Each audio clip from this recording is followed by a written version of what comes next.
અમદાવાદથી સમાચાર national Herald કેસને લઈને બીજેપીનો વિરોધ। અમદાવાદ યુવા બીજેપી અને શહેર બીજેપીનું વિરોધ પ્રદર્શન। એલિસ બ્રિજ વિધાનસભાના ધારાસભ્ય અમિત શાહની અધ્યક્ષતામાં વિરોધ કાર્યક્રમ। શહેર બીજેપીના હોદ્દેદારો અને કાર્યકરો ત્યાં ઉપસ્થિત રહ્યા છે। કોંગ્રેસ વિરોધના નારાઓ લગાવી અને વિવિધ બેનર્સ સાથે વિરોધ કર્યો। શહેર બીજેપી અધ્યક્ષ અને એમએલએ અમિત શાહનું નિવેદન। ફરી એકવાર સાબિત થયું કે કોંગ્રેસના હાથ ભ્રષ્ટાચાર સાથે છે।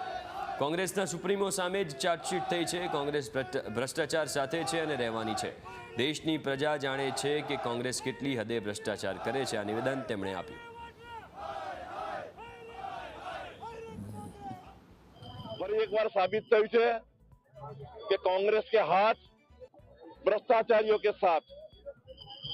कांग्रेसના સુપ્રીમો રાહુલજી અને સોનિયાજી ઉપર જે ચાર્જશીટ થઈ છે એ બતાવે છે કે કોંગ્રેસ ભ્રષ્ટાચાર જોડે હતી, છે અને રહેવાની છે।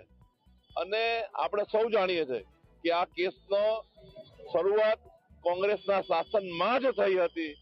એટલે અમારે કશું કહેવાનું નથી। દેશની પ્રજા જાણે છે, રાહુલ અને સોનિયાને ઓળખી લે છે કે કોંગ્રેસ કઈ હદે ભ્રષ્ટાચારમાં ગળાબૂટ છે।